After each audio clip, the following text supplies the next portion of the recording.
kepada Kepala Badan Perencanaan Pembangunan Daerah Provinsi Jawa Timur, Insinyur Muhammad Yasin MSI dengan materinya Arah Kebijakan dan Strategi Pencapaian Target Tujuan Pembangunan Berkelanjutan Pemerintah Provinsi Jawa Timur. Dan langsung saja, pemirsa yang berbahagia, kini kita memasuki keynote speech yang ketiga, yaitu adalah dari Kepala Badan Perencanaan Pembangunan Daerah Kabupaten Tulung Agung, Dr. Andes Mariani, Magister Manajemen, yang akan menyampaikan materinya terkait peran strategis pemerintah daerah dalam pencapaian tujuan pembangunan berkelanjutan di Indonesia. Assalamualaikum Bapak Mariani. Waalaikumsalam. Bisa dilanjut langsung saja Pak untuk presentasinya. Ya. Terima kasih Bapak dan Ibu dari host waktu yang telah disediakan untuk kami. Assalamualaikum warahmatullahi wabarakatuh. Yang saya hormati Ibu Gubernur Jawa Timur, dalam hal ini diwakili oleh Ketua Bapeda Provinsi Jawa Timur, senior saya Bapak Insinyur Muhammad Yasin. Selamat siang Bapak. Selamat siang. Yang saya hormati juga Ibu Deputi Keuangan dan Manajemen Risiko Kementerian BUMN. Yang saya hormati Ketua Ikatan Akuntan Indonesia IAI Wilayah Jawa Timur. Yang saya hormati Ketua Ikatan Akuntan Indonesia Kompartemen Akuntan Pendidik IAI KAPD. Serta yang terhormat Bapak Rektor UIN Sayyid Ali Rahmatullah Tulungagung, serta yang saya hormati para hadirin undangan yang berbahagia.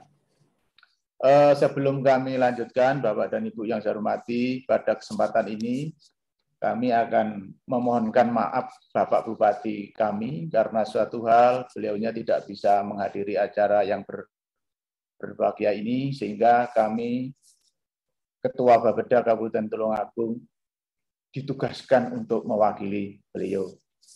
Pertama-tama,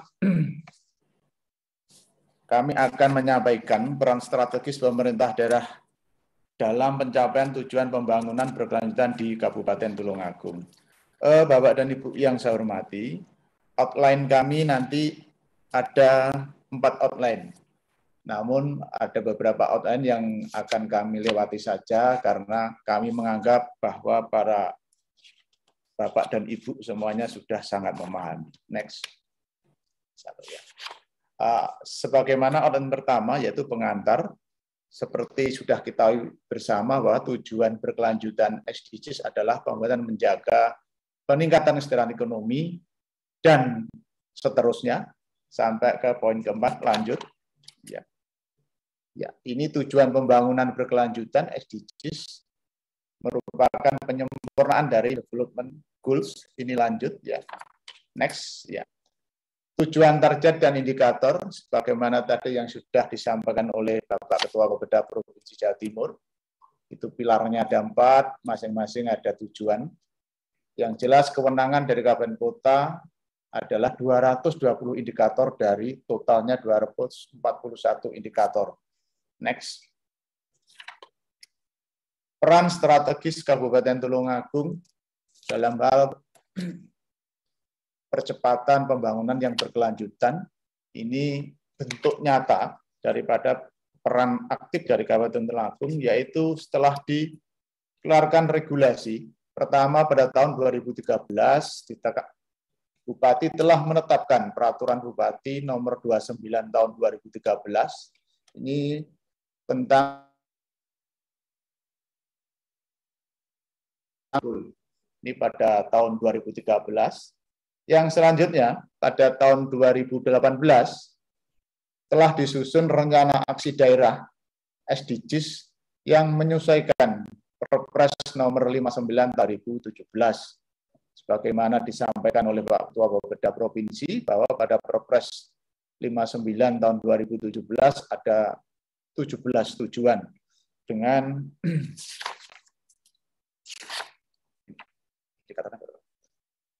next ya. Bapak dan Ibu yang saya hormati, ini masalah teknis atau pengarusutamaan SDGs dalam RPJM maupun RPJMD akan kami terangkan. Yang kami akan mengambil yang RPJMD Kabupaten Tulungagung, sedangkan yang nasional Bapak Ibu sudah memahami. Perlu diketahui bahwa dalam hal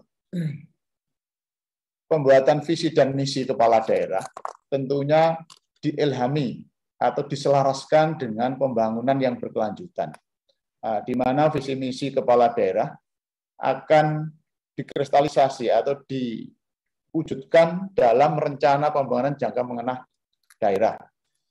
Pembangunan RPJMD ini akan kita breakdown kepada Renstra OPD, yang nantinya dari Renstra OPD itu dalam hal penyusunan APBD akan kita merupakan inspirasi juga daripada RKPD Kabupaten Tulungagung.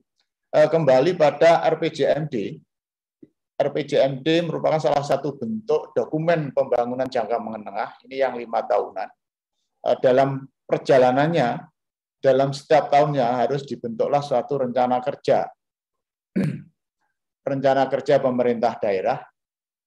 Di dalam rencana kerja itu adalah akomodasi daripada RPJMD ini yang terkait dengan skala prioritas maupun dari Renstra masing-masing OPD yang ada di kabupaten. Kedua, aspirasi ini akan kita sandingkan yang tentunya nanti dengan persetujuan DPR dalam bentuk KUA PPAS akan muaranya pada APBD. Dalam APBD tersebut tentunya di dalamnya ada pelaksanaan program-program kegiatan daripada pemerintah daerah tersebut. Next. Ayo Mas. Ya.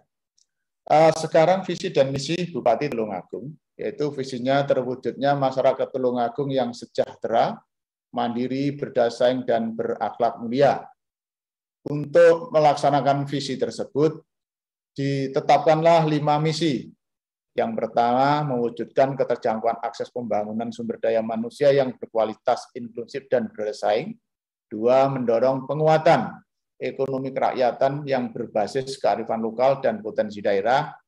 3, pengentasan kemiskinan dan perendahan sosial dalam mewujudkan ketentraman, rasa aman, serta ketertiban masyarakat. 4, membangun infrastruktur wilayah pinggiran yang berkualitas dalam mewujudkan pemerataan pembangunan. Sedangkan yang 5, mewujudkan pemerintahan yang akuntabel, profesional, dan transparan yang berorientasi pada kepuasan masyarakat. Next. Realisasi anggaran dalam pencapaian tujuan pembangunan yang berkelanjutan, sesuai yang kami sampaikan di depan tadi bahwa Kabupaten Tulungagung berperan aktif terlihat pada anggaran yang dialokasikan pada tujuan pembangunan berkelanjutan. Kita mulai daripada tahun 2018, apabila kita melihat data, trennya memang mengalami penurunan, yaitu pada tahun 2018 anggaran yang dialokasikan sebesar 838.338.167.989 rupiah. Terus menurun, 19 menurun, sehingga pada tahun 2020 anggaran yang dialokasi anggaran sebesar 639.638.573 rupiah. Jadi turunnya anggaran tersebut menyesuaikan kemampuan anggaran pemerintah daerah dan dampak dari pandemi COVID-19. Next.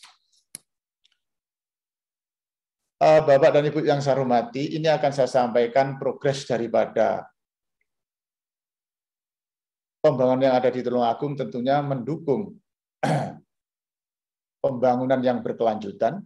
Ini yang akan kami paparkan pertama adalah pertumbuhan ekonomi Kabupaten Tulungagung. Apabila kita melihat data yang ada, trennya pertumbuhan ekonomi dimulai dari tahun 2016 sampai 2019, trennya terus meningkat, Bapak. Yaitu pada tahun 2016, yaitu 5,02, pada tahun 2019, itu kita Namun pada tahun 2020 ini kita terkoreksi menjadi minus 309. Tentunya ini adalah pengaruh daripada COVID-19. Untuk lebih jelasnya dari data kita sandingkan dengan distribusi PDRB menurut lapangan usaha.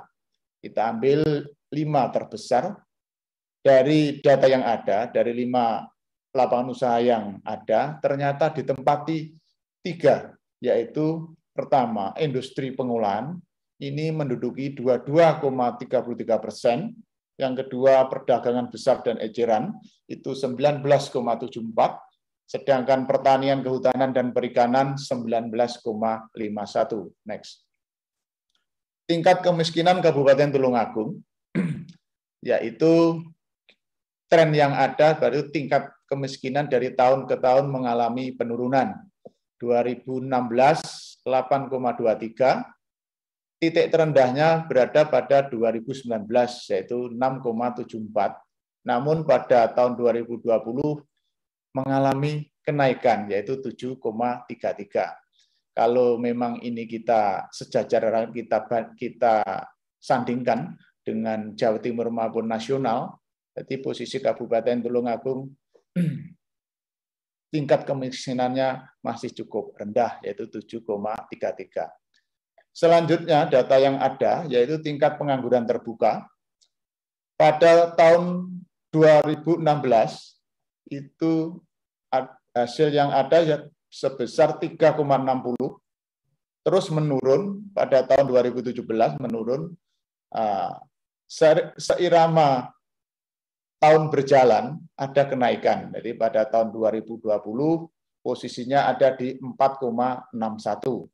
Itu pengangguran terbuka. Ya ini mungkin disebabkan karena COVID juga. Jadi usaha-usaha yang menggunakan tenaga kerja banyak mengurangi jam kerjanya maupun pemutusan hubungan kerja. Next ya. Indeks Pembangunan Manusia Kabupaten Tulungagung. Pada tahun 2014, kita berada pada 69,74. Pada tahun 2020 naik menjadi 71,71. Ya. Oh, maaf Pak, maaf ya. Pada tahun 2016 kita pada posisi 70,82, sedangkan pada tahun 2020 posisi kita pada angka 73,00. Jadi pada tahun 2020 target yang kita tetapkan 7181, capaiannya 73. Sedangkan komponen pembentuk IPM, yaitu diantaranya ada 4 komponen. Pertama, rata-rata lama sekolah, ini satuannya tahun, yaitu 8,33 tahun pada tahun 2020. Ya, kemungkinan ini kelas SMP ya. Ya. Yang kedua, harapan lama sekolah. Kita menetapkan harapan lama sekolah yaitu 13,31 tahun. Ya, kita mempunyai harapan bahwa nantinya masyarakat Tulungagung bisa tamat S1, 13,31 tahun. Ya. Selanjutnya usia harapan hidup pada tahun 2020 yaitu 74,08. Ini terus meningkat, sedangkan daya beli ini dari tahun ke tahun mengalami peningkatan 10,705, tentunya dalam satuan jutaan. Next. Indeks Pembangunan Masyarakat Kabupaten Tulungagung. Ini data yang ada, kami menghitung 2 tahun berjalan, mulai 2019 dan 2020.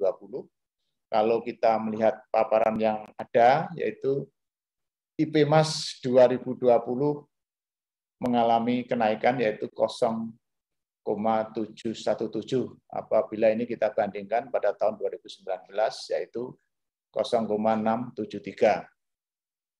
Next.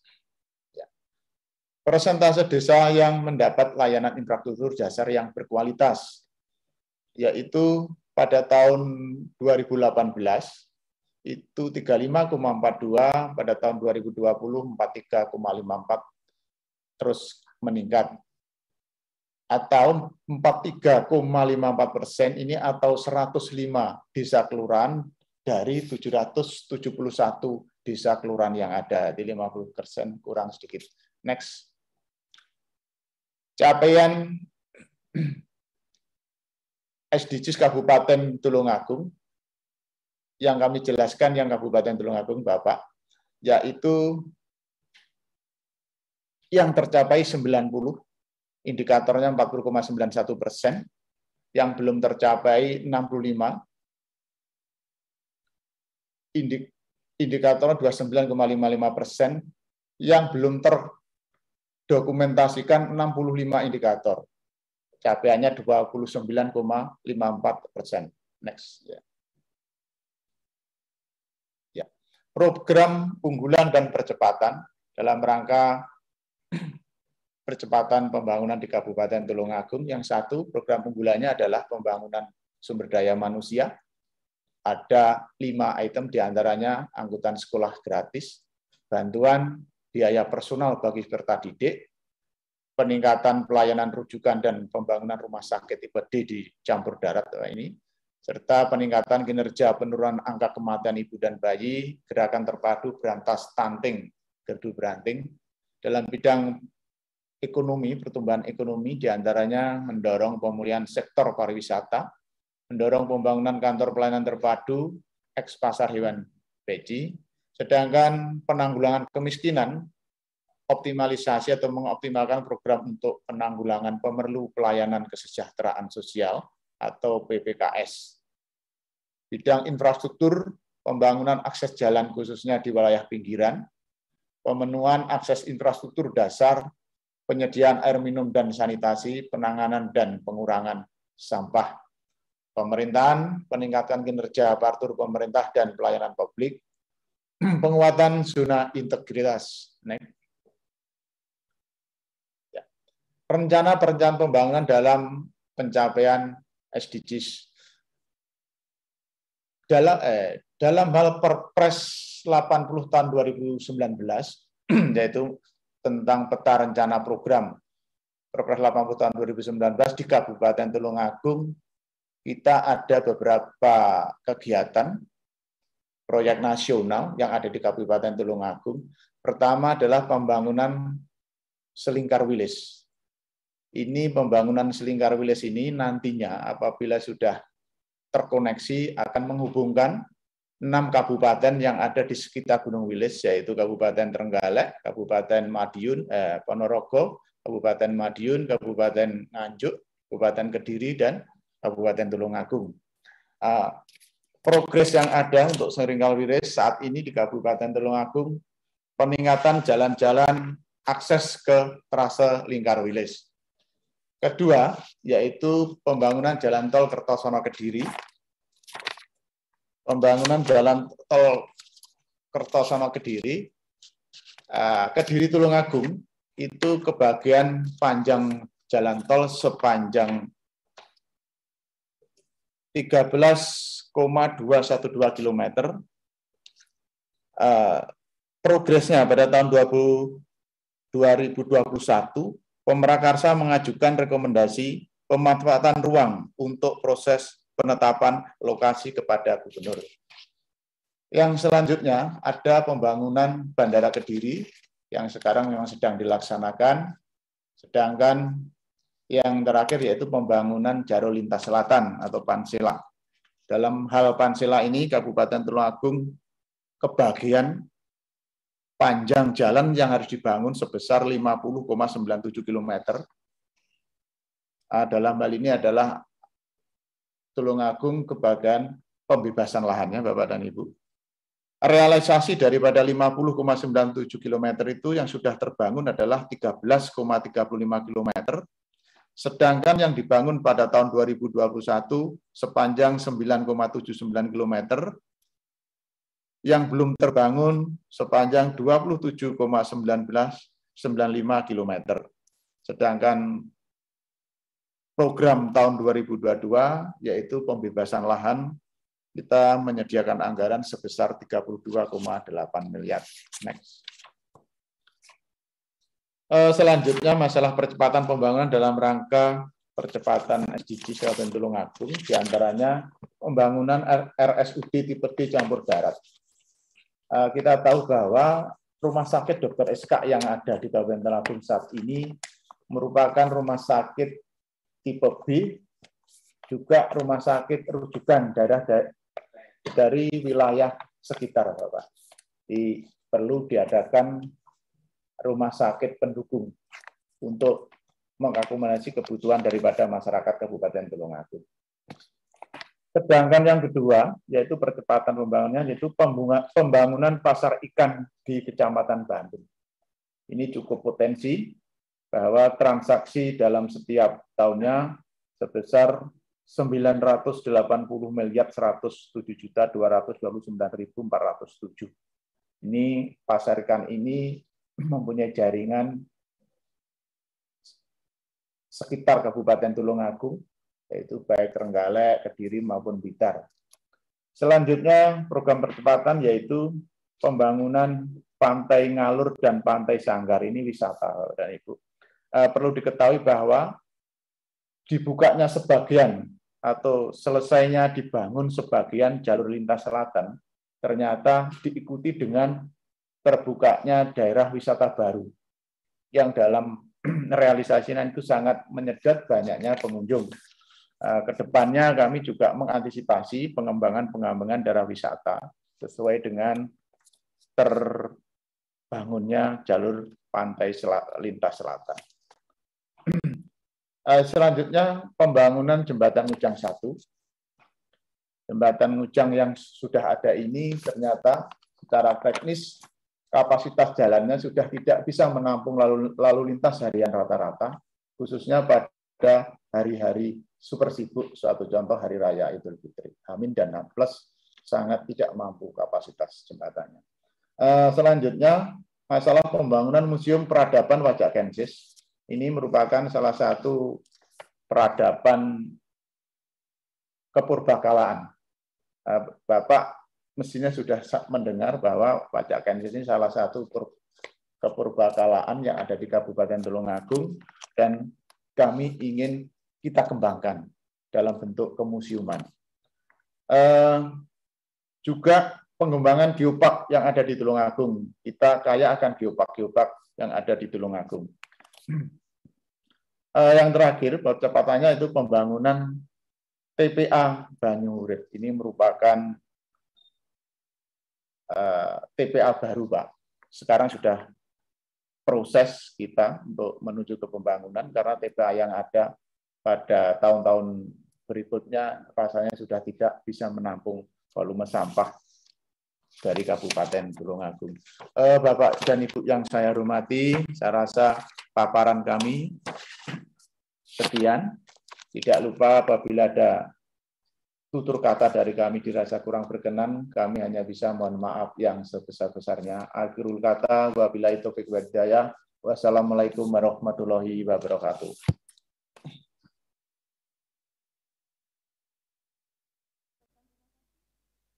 Waalaikumsalam warahmatullahi wabarakatuh. Terima kasih telah bergabung bersama kami, Bapak Marani, Kepala Badan Perencanaan Pembangunan Daerah Bapeda Kabupaten Tulungagung dengan materinya peran strategis pemerintah daerah dalam pencapaian tujuan pembangunan berkelanjutan di Indonesia.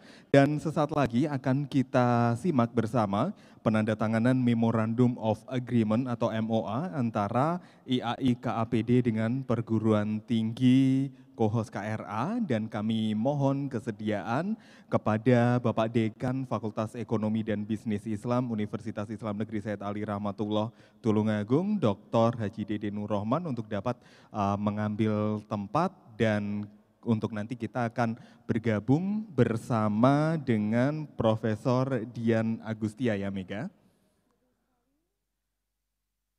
Ya betul sekali, dan kami akan terhubung dengan Profesor Dian Agustia.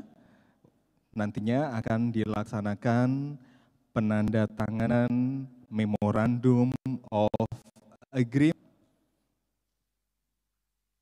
Mungkin bisa dilakukan split screen juga agar kita bisa melihat dari Prof. Dian. Baik, kurang lebih beginilah situasi yang ada di aula di UIN 1.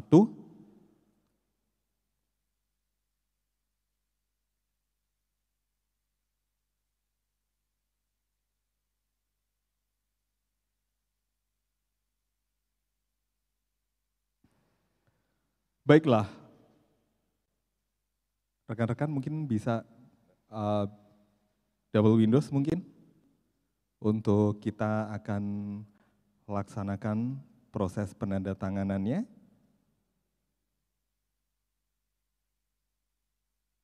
Sudah bisa langsung dilakukan penandatanganan, Pak Dekan monggo untuk bisa langsung dilakukan proses penandatanganan.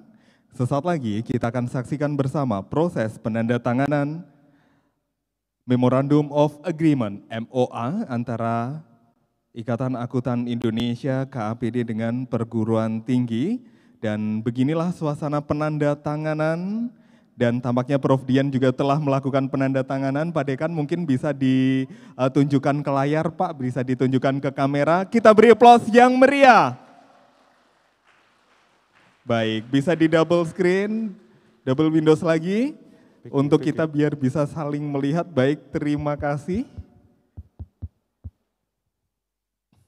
Demikian tadi adalah rangkaian penandatanganan Memorandum of Agreement yang dilakukan pada momen gelaran Konferensi Regional Akuntansi KRA ke-8 tahun 2021. Sepertinya Mega sudah kembali ini, silakan. Iya, sepertinya tadi ada sedikit kesalahan teknis dan sudah kembali lagi dengan tadi kita sudah saksikan bersama penandatanganan MOA antara IAI KAPD dengan Pergurus KRA 8 Panggah Mening. Nah, agar acara kita ini panggah mening dan lebih mening lagi. Nah, sesaat lagi kita masuki ke sesi panel seminar. Adapun untuk sesi panel seminar yang pertama, kali ini nanti akan mengambil tema besar Transforming Organization for Sustainable Development Goals Panggah. Nah, siapa yang akan menjadi moderator kita, Mega, kali ini?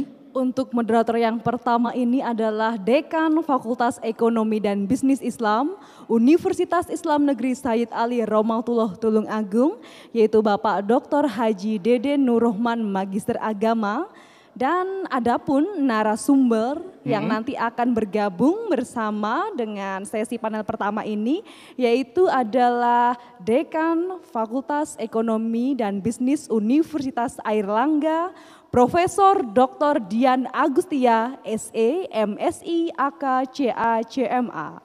Dan nanti akan kita simak bersama bagaimana jalannya presentasi atau jalannya panel seminar. Dan memang dapat kami informasikan pula, seperti yang dari tadi kita sudah akan ada banyak sekali panel seminar, kurang lebih akan ada 2 panel seminar pada sesi pembukaan kali ini, dan nanti juga akan ada berbagai macam panel-panel konferensi lainnya, di mana nanti rekan-rekan akademisi di bidang keilmuan akuntansi yang telah mengirimkan paper dapat kemudian mempresentasikannya ya, Mega. Betul sekali, tadi ada sekitar 200 lebih paper yang masuk dan kemudian direview oleh para reviewer yang sudah handal dan profesional di bidangnya tentunya, yang kemudian paper-paper terbaik ini nantinya akan dipresentasikan dan besok akan ada pengumuman best paper.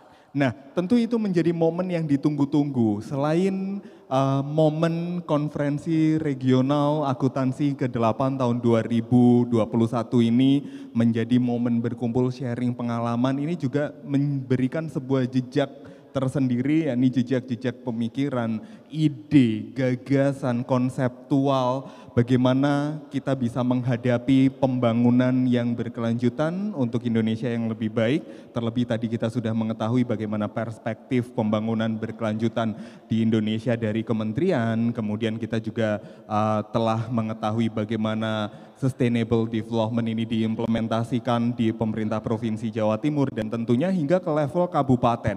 Nah, ada banyak hal yang kemudian bisa kita ambil dari sana, di mana hal tersebut salah satunya adalah no one left behind. Tidak ada satu elemen pun yang ada di Indonesia, di berbagai level pemerintahan yang ada di Indonesia, akan tertinggal, kita akan maju bersama, terlebih kalau kita melihat Jawa Timur juga merupakan provinsi yang memiliki tingkat perekonomian yang sangat luar biasa, dan tentunya tradisi ini yang akan kita jaga. Indonesia pun juga menjadi salah satu negara yang cukup progresif apabila kita juga membandingkan dengan berbagai macam situasi pandemi di saat banyak juga negara yang dia mulai drop, kemudian Indonesia kita terus mencoba bertahan di tengah ketidakpastian atau di tengah uncertainty ini tentunya. Betul sekali, bukan berarti dengan kondisi yang seperti ini kita malah melemah, namun kita akan memperkuat diri dengan terus untuk menjaga protokol kesehatan. Pemerintah sudah menyediakan berbagai macam bantuan vaksinasi yang intinya agar semua segera bertemu dengan new normal, sehingga kegiatan-kegiatan ini bisa berlangsung dengan pulih kembali dan tidak mengurangi esensi dari masing-masing bidang, baik di bidang pendidikan, di bidang kesehatan, dan di bidang apapun itu. Benar sekali, terlebih ada satu poin penting, poin transformasi di mana pandemi mengajarkan kita untuk bertransformasi secara penuh. Bahwa kenormalan setelah pandemi nantinya bukan lagi sebuah kenormalan seperti yang pernah kita alami, tapi ada banyak sekali proses adaptasi yang harus kita lakukan, dan tentunya kalau kita melihat berbagai macam hasil riset yang dikeluarkan oleh lembaga-lembaga penelitian dunia di berbagai bidang juga menunjukkan tantangan-tantangan tersebut masif dan nyata. Tampaknya kita akan langsung bergabung untuk membahas lebih lanjut tentang Transforming Organization for Sustainable Development Goals, Panggah Mening. Kita akan langsung bergabung dengan Bapak Dekan Fakultas Ekonomi dan Bisnis Islam Universitas Islam Negeri Sayyid Ali Rahmatullah. Baik, untuk pada panel seminarnya Pak Mega untuk kali ini? Untuk sesi pertama ini dengan tema Transforming Higher Education for Sustainable Development Goals, dan telah hadir di tengah-tengah kita semua moderator yaitu Dekan Fakultas Ekonomi dan Bisnis Islam UIN Sayyid Ali Rahmatullah Tulungagung, Bapak Dr. Haji Dede Nurrohman, Magister Agama. Bapak Dekan, waktu dan tempat kami persilakan.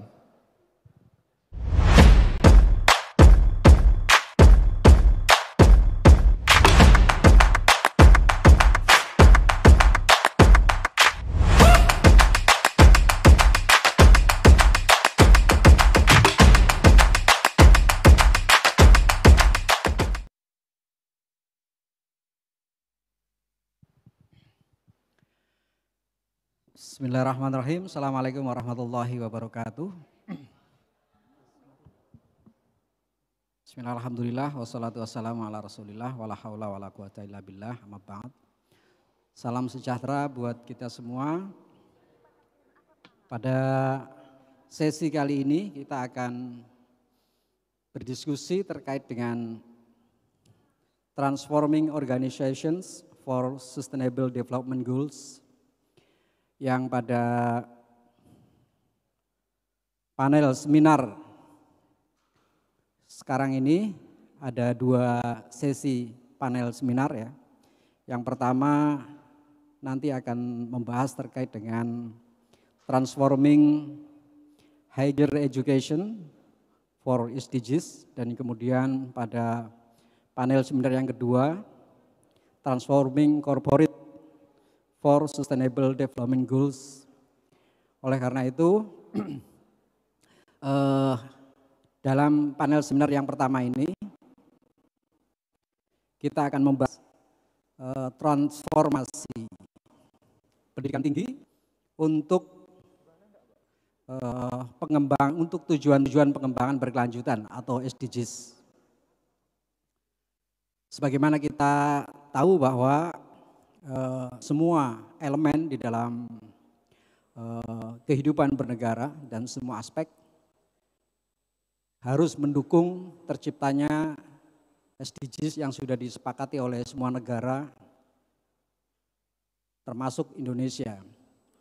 Dan di dalam konteks keindonesiaan tentu saja elemen-elemen ini juga kemudian merembes pada semua kementerian, pada semua sektor kehidupan bernegara berbangsa untuk sama-sama mensukseskan adanya program negara ini yang namanya SDGs itu.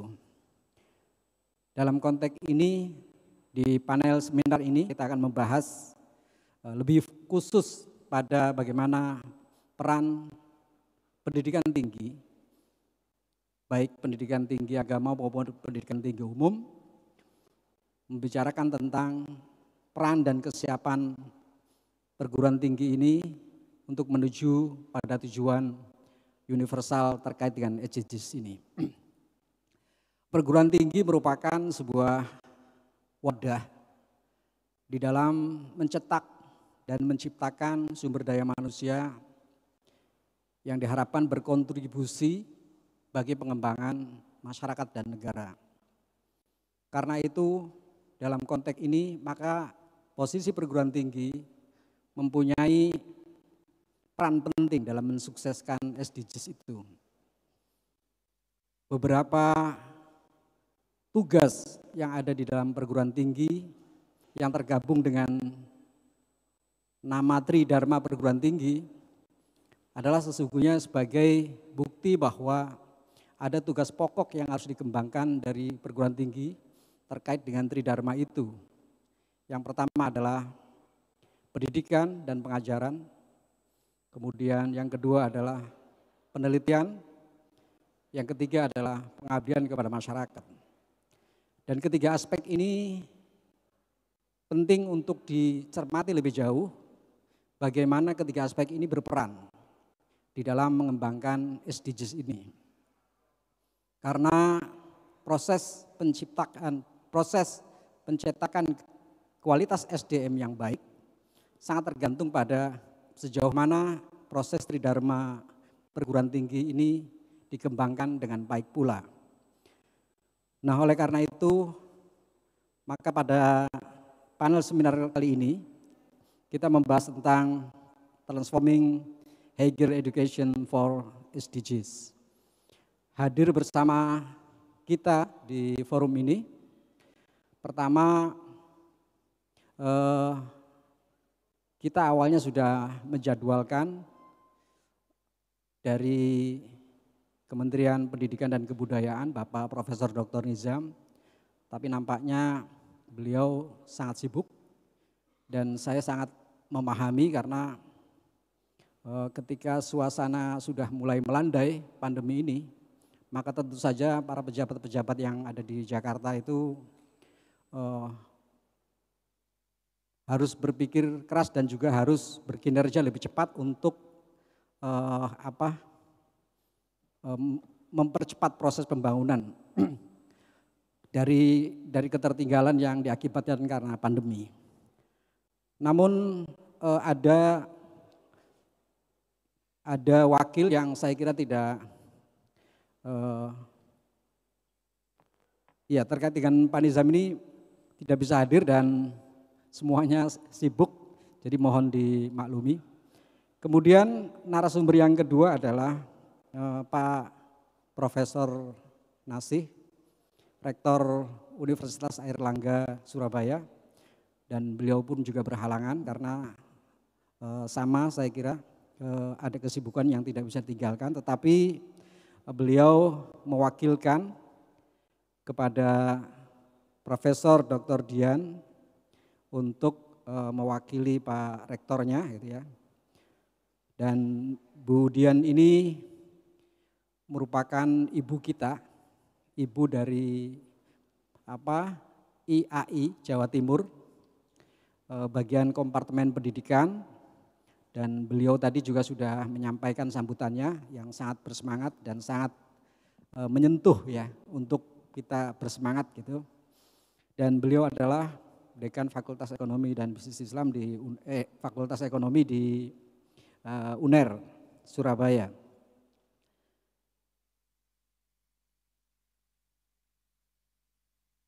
Untuk itu mari kita dengarkan bersama-sama pemaparan terkait dengan materi transformasi pendidikan tinggi menuju ke SDGs ini bersama dengan kita Ibu Profesor Dian Agustina. Ibu Dian, apa sudah siap?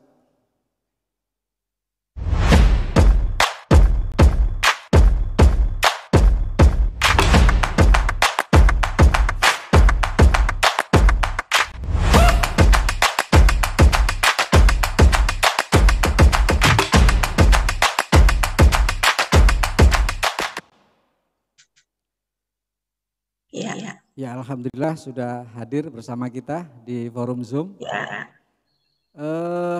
Sebelum Bu Dian menyampaikan paparan materinya, terlebih dahulu saya akan menyampaikan kurikulum vitae beliau. Ibu Profesor Dr. Dian Agustia, MSI, AK, CA, CMA,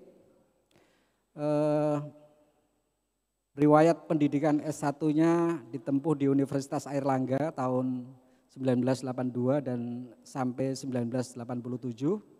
Kemudian S2-nya ditempuh di universitas yang sama tahun 1992 sampai 1995 dan tingkat pendidikan doktoralnya ditempuh di perguruan tinggi yang sama juga tahun 1999 sampai 2005. Berarti Bu Profesor Dian ini murni produk dari Airlangga. Kemudian terkait dengan subjek, banyak sekali yang dicapai oleh Bu Dian ini terkait dengan beberapa hal. Kemudian publikasi ilmiah juga sangat banyak ya. Ini tidak mungkin saya sebutkan satu persatu. Beliau kompetensi keilmuannya di bidang akuntansi. Kemudian beberapa layanan masyarakat terkait dengan pengabdian juga sudah banyak dilakukan.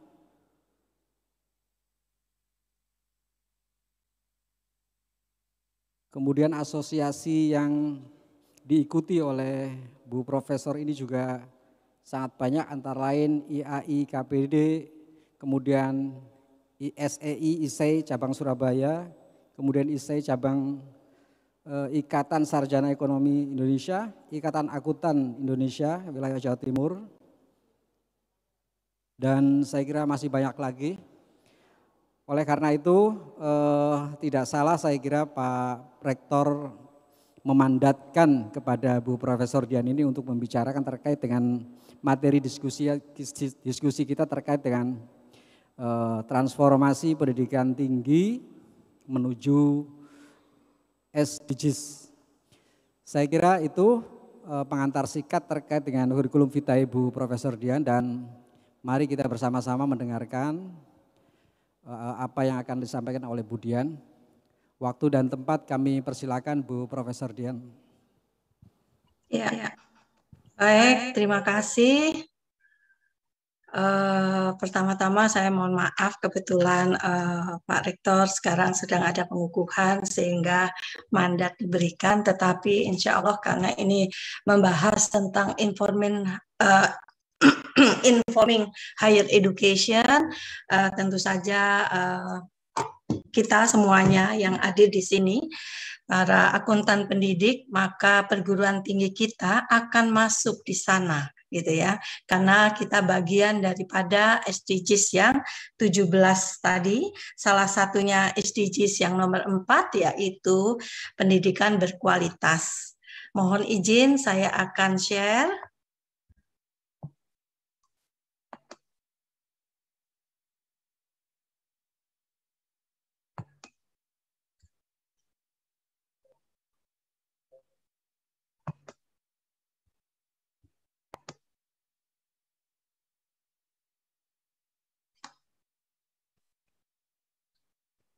Sudah nampak?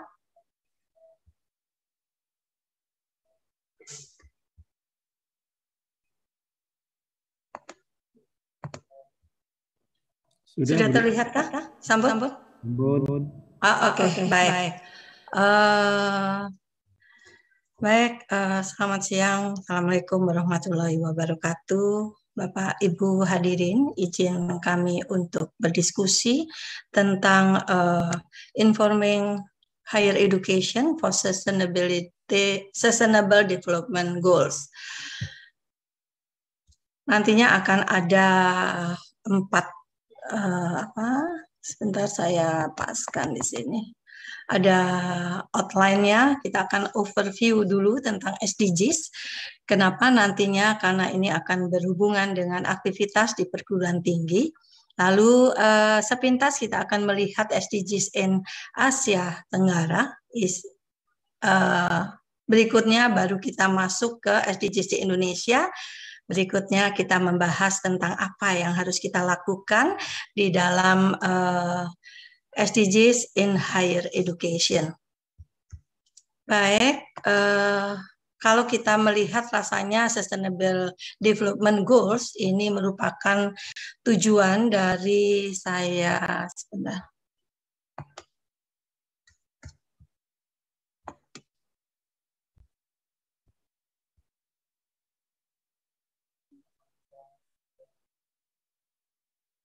Ini sudah terlihat ya. Jadi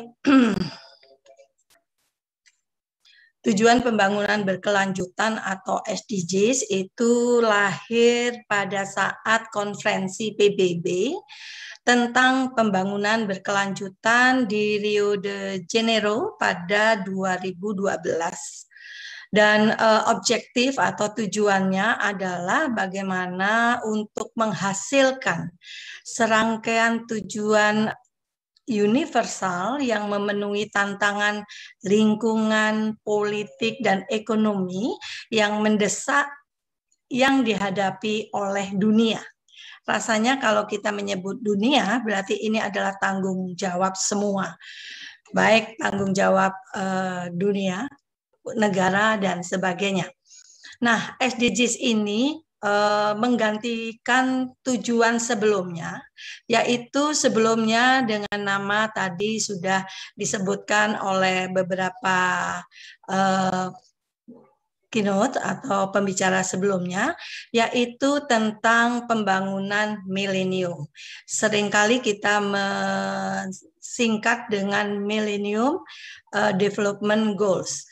Yang ini memulai upaya global ini di tahun 2020 untuk mengatasi kemiskinan. Nah, Millennium Development Goals ini menetapkan tujuan yang terukur dan disepakati secara universal untuk mengentas kemiskinan dan kelaparan yang sangat ekstrim, mencegah penyakit yang mematikan, dan memperluas pendidikan dasar untuk semua, baik itu sejak dari anak hingga pendidikan di tingkat yang pendidikan tinggi. Dan ini menjadi prioritas dari MDGs ya. Lalu dari MDGs itu memberikan pelajaran kepada dan pengalaman yang sangat berharga bahwa pada saat seluruh negara melakukan aktivitas dan bekerja itu pada tujuan yang satu, tujuan bersama, tujuan baru. Nah, di berikutnya muncul yang namanya SDGs, perkembangan dari sampai di 2000 itu muncul yang namanya SDGs ya, Sustainable Development Goals. Dan ini berkomitmen dengan berani untuk menyelesaikan apa yang sudah dimulai dengan MDGs sebelumnya dan mengatasi tantangan yang lebih mendesak, sehingga di sini ada 17 tujuan yang saling berhubungan. Artinya kesuksesan dalam satu tujuan itu akan mempengaruhi kesuksesan dari tujuan yang lain. Nah, kalau kita lihat, coba kita berikutnya akan di sini ada sedikit tentang sebentar.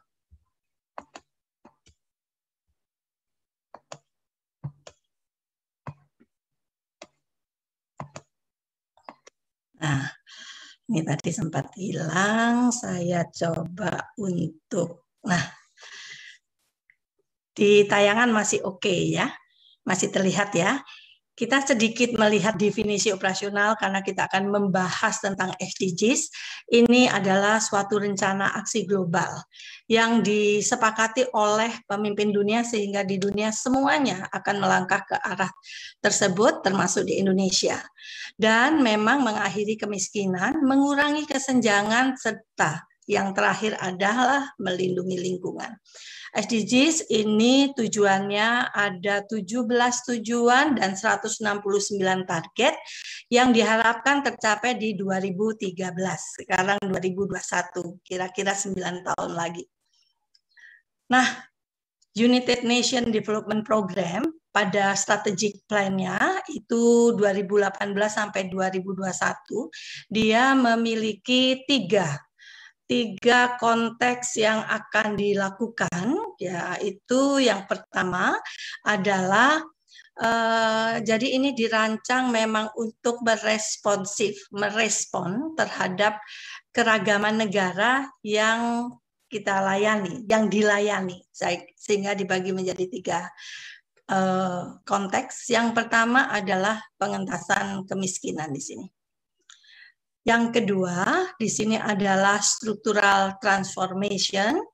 Dan yang ketiga adalah bagaimana kita membangun ketahanan atas kondisi shock and crisis. Jadi kondisi akhir-akhir ini.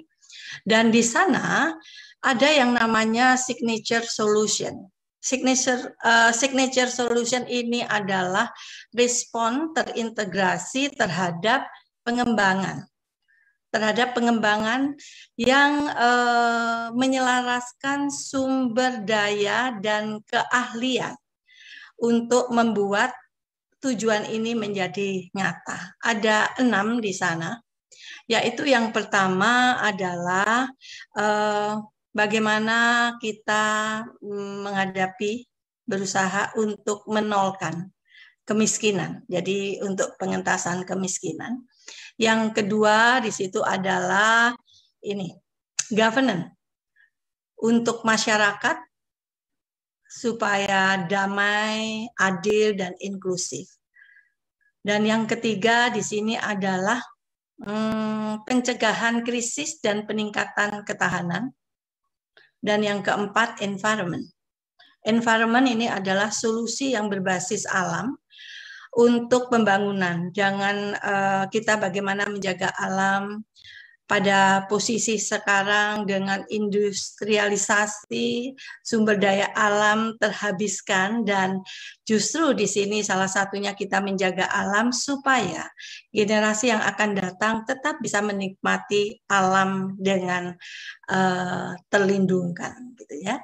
Yang kelima adalah clean and affordable untuk energi. Ini yang kelima, dan yang keenam di situ adalah gender, pemberdayaan perempuan dan kesetaraan gender. Di salah satu PBB mengungkapkan bahwa di dalam suatu organisasi ada 30% yang diharapkan diduduki oleh gender.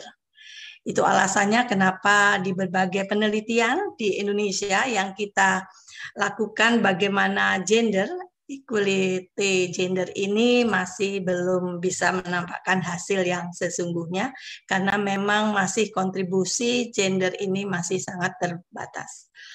Nah, kita mencoba sebelum ke Indonesia bagaimana ini di Asia Tenggara. Di Asia Tenggara ini tentu saja telah mengalami kemajuan yang lebih besar di dalam mencapai SDGs dibanding dengan kawasan lain. Jadi Asia Tenggara ini kalau berdasarkan informasi dari Bappenas itu terinformasi bahwa memang pencapaian di dalam SDGs, tujuan SDGs masih lebih besar dibanding dengan kawasan yang lain. Sejak penerapan SDGs ini. Penerapan SDGs, kalau MDGs-nya tadi di tahun 2000, SDGs mulai akan masuk di 2015. Namun negara-negara di kawasan ini sangat berbeda dalam ukuran dan tingkat pembangunan ekonominya. Sehingga tentu saja tantangan yang dihadapi di Asia Tenggara ini akan berbeda. kita coba melihat di sini, masih di Asia Tenggara, kalau kita lihat di situ bahwa secara keseluruhan di sini Asia Tenggara berkinerja terbaik di SDGs 1, tanpa kemiskinan, dan di SDGs 4, ya. Lalu kita lihat di sini ada warna-warna. Saya mencoba ini mengambil dari The Sustainable Development Report 2021.